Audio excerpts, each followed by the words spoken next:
Hello aspirants, this is Ahir and welcome you back to SSB crack exams.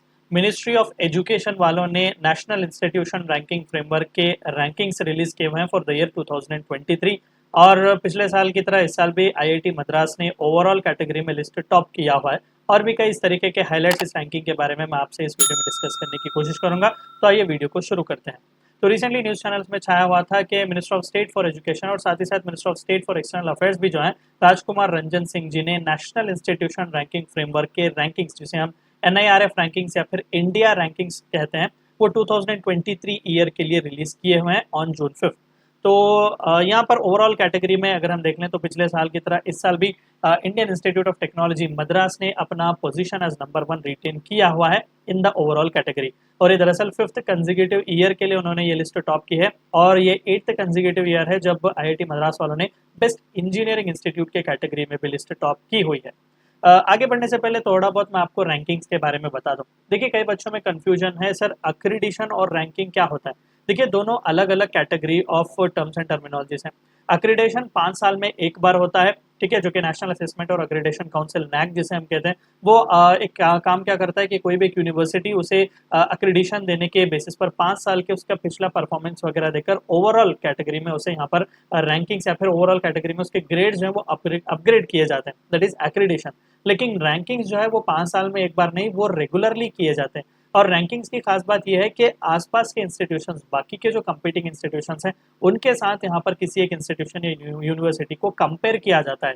यानी कि एक्रीडिशन अगर 5 साल में एक बार होलिस्टिक अप्रोच की तरह अगर आपको ओवरऑल एक आइडिया देता है किसी इंस्टीट्यूशन के बारे में, तो रैंकिंग बहुत ही डायनेमिक सी चीज़ है जो कि हर साल आपको चेंज होते ही रहते हैं। ठीक है, तो पहली बार 2015 में इस एनआईआरएफ के रैंकिंग्स को ड्राफ्ट किया गया था by ministry of education and 2016 में पहली बार ये रैंकिंग्स जो है वो रिलीज किए हुए थे। जो हायर एजुकेशनल इंस्टीट्यूशंस हैं जैसे कि कॉलेजेस और यूनिवर्सिटीज़ हमारे इंडिया में खासकर क्वालिटी ऑफ एजुकेशनल प्रोग्राम्स वहाँ पर किस तरीके से हैं, इसे असेस करने के लिए, एवेलुएट करने के लिए ये रैंकिंग्स जो है वो रिलीज किए जाते हैं।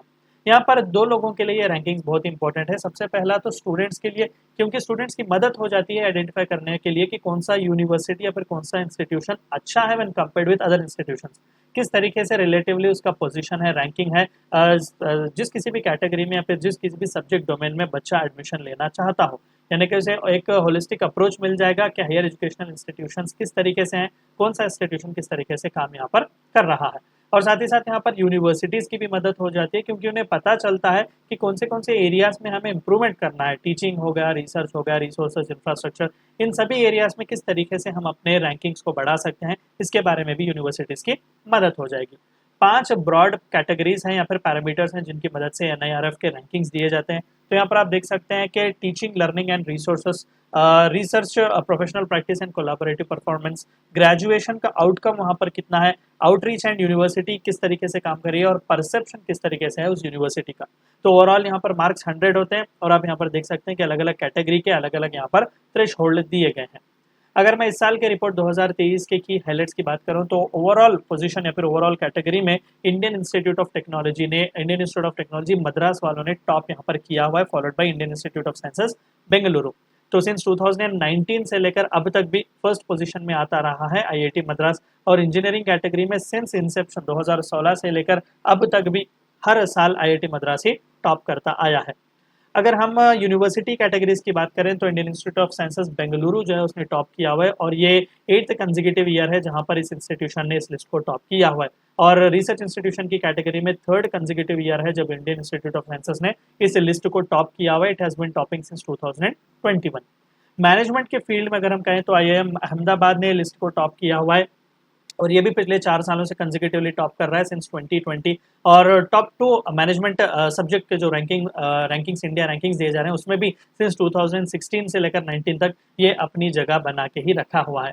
मेडिकल या फिर मेडिसिन की अगर हम बात करें तो AIIMS, all India institute of medical sciences new Delhi ने टॉप पोजीशन ऑक्यूपाई किया हुआ है फॉर कंसेक्यूटिव 6 ईयर, पिछले 6 सालों से वही टॉप कर रहे हैं सिंस 2018। और more over all Indian institute of medical sciences जो है वो ओवरऑल कैटेगरी में भी उन्होंने अच्छी खासी बढ़ोतरी की है। पिछले साल वो 9th पोजीशन पर थे, इस साल ओवरऑल कैटेगरी में वो 6th पोजीशन पर आ चुके हुए थे। फार्मेसी में थोड़े बहुत मेजर चेंजेस हमें देखने को मिले। पिछले लगभग 2019 से जामिया मिलिया जो यूनिवर्सिटी है न्यू दिल्ली की, जामिया हमदर्द, तो जामिया हमदर्द जो है वो फार्मेसी के सेक्टर में रूल कर रही थी, टॉप कर रही थी। लेकिन इस बार पहली बार हैदराबाद की NIPER institute, national institute of pharmaceutical education and research वालों ने उसे डिथ्रोन किया हुआ है और फर्स्ट पोजीशन पर वो गए हुए हैं। अगर हम ओवरऑल कॉलेजेस की बात करें तो फर्स्ट पोजीशन में दिल्ली यूनिवर्सिटी का मिरिंडा हाउस आया हुआ है और सिंस 2017 यही कॉलेज डोमिनेट कर रहा है। और आर्किटेक्चर सब्जेक्ट में जो कि इस साल नया एडिशन थोड़ा बहुत इसमें किया गया है, वहाँ पर आईआईटी रुड़की ने यहाँ पर फर्स्ट पोजीशन लिया हुआ है। सिंस 2021 भी आईआईटी रुड़की इस पोजीशन को टॉप कर रहा है। लॉ के कैटेगरी की अगर हम बात करें तो national law school of India university Bengaluru में सिचुएटेड जो है वो भी अपना फर्स्ट पोजीशन रिटेन किया हुआ है सिंस लास्ट 6 ईयर्स 2018 से। और लगभग ओवरऑल कॉलेजेस की बात करें तो दिल्ली वालों ने ही डंका बजाया हुआ है। 5 आउट ऑफ 10 टॉप कॉलेजेस जो है वो दिल्ली से ही आए हुए हैं। Similarly Savita institute of medical and technical sciences वालों ने भी टॉप स्लॉट लिया हुआ है for second consecutive year. Indian agricultural research institute new Delhi वालों ने टॉप किया हुआ है एग्रीकल्चर एंड अलाइड सेक्टर्स। ये दरअसल नया एडिशन है इस साल के लिए। और आईआईटी कानपुर वालों ने फर्स्ट रैंक सिक्योर किया हुआ है इनोवेशन टेक्नोलॉजी में। तो इस साल 3 डिस्टिंक्ट एडिशंस इस रैंकिंग्स को किए गए। सबसे पहला एग्रीकल्चर और अलाइड सेक्टर नया सब्जेक्ट यहाँ पर ऐड किया गया है।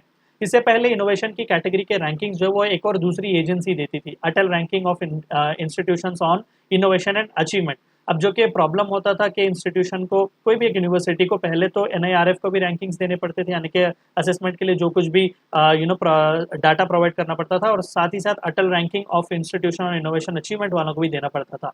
लेकिन इस साल इन दोनों को क्लब कर दिया गया है। अब इस साल से एनआईआरएफ वाले ही इनोवेशन की रैंकिंग्स भी देंगे ओवरऑल इंस्टीट्यूशंस को। तो ये बहुत ही अच्छी बात है, यूनिवर्सिटीज़ पर जो बर्डन होगा वो भी कम हो जाएगा। और साथ ही साथ यहाँ पर आर्किटेक्चर का स्कोप भी बढ़ा दिया गया है। अब आर्किटेक्चर को आर्किटेक्चर एंड प्लानिंग का नाम दिया गया है। क्यों? क्योंकि यहाँ पर अर्बन और टाउन प्लानिंग से रिलेटेड जो कोर्स इम्पार्ट कर रहे हैं उन इंस्टीट्यूशंस को भी इंक्लूड करना चाहिए।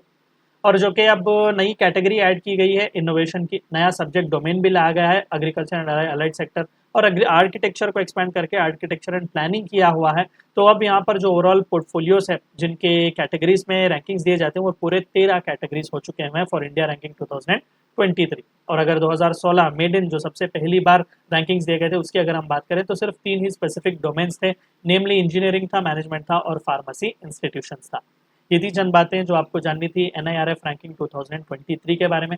वीडियो को एंड करने से पहले आप सभी को एक और बार याद दिला दूं कि एसएसबी क्रैक एग्जाम्स के पास एसएसबी इंटरव्यू से related full fledge online course available है। हर महीने इसके नए बैचेस स्टार्ट होते हैं। अपने फ्रेंड्स के साथ भी इन्फॉर्मेशन जरूर शेयर कीजिएगा।